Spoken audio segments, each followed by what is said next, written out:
Ayun, nandito na kami sa dagat mga lods, at welcome back muli sa ating munting channel mga idol. Sa oras na yun mga lods ay naka-prepare na yung mga kasama ko. Ayan si Lods Sandy, yung pamangkin ko si Kuya AG. Marami kami nito sa dayo namin ito mga lods, bali 9 kami mga lods. Ayan. Let's go na mga idol.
Ito yung mga napana kong mga isda mga idol.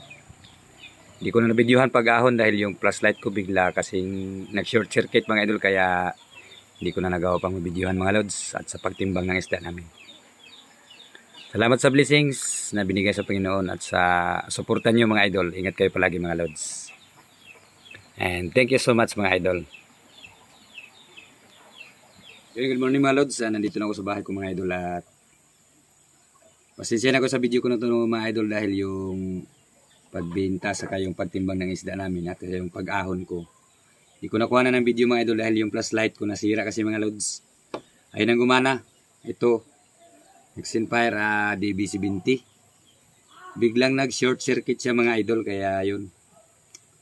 Hindi ko na nakuha na ng video yung pag-ahon namin. Saka yung sa pagtimbang ng isda ko. Kailangan na naman ng kapalit ito mga idol dahil yung baterya parang nag-overheat siya mga idol, tapos yun sumabog, nag-init siya, nag-overheat, kaya yun nasunog yung kanyang motherboard sa pinaka ng bumbilya. Yan, kaya wala tayong video dun sa pag-ahon na. At nga pala bago matapos yung video natin ay shout out kay Jalgala, yun, shout out sa idol, at siyempre kay Mark Garbin. Ayan, shout out sa idol. At siyempre shout out na rin kay Idol Yayang B ng Barangay Balibadon at kay Trupang Masipag Vlog na hanggang ngayon ay hindi pa rin nakapag-upload dahil nga na nagpapagaling pa siya mga idol. At shout out na rin kay Idol Rapis Per Fishing and Rinan Fishing TV ng Lungsod ng Liti. And then kay June TV Vlog. Ayan. Shout out sa inyo mga idol.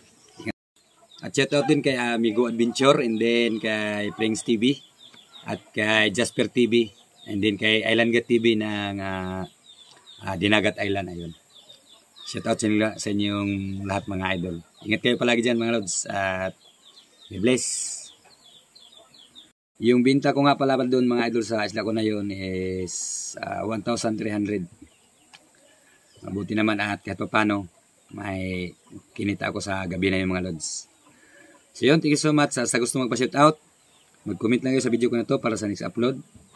May shout out ko na kayo mga idol. Pero sa ngayon, wala muna tayong video or update sa ating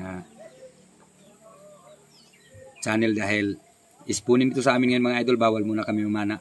Mga 8 days kami pinagbawalan mamana dito sa lugar namin dahil gawa ng spawning period. Dahil pinapaitlog yung mga isda para dumami pa sila, para makarami. So yun, thank you so much. God bless and kita-kits on my next video mga idol.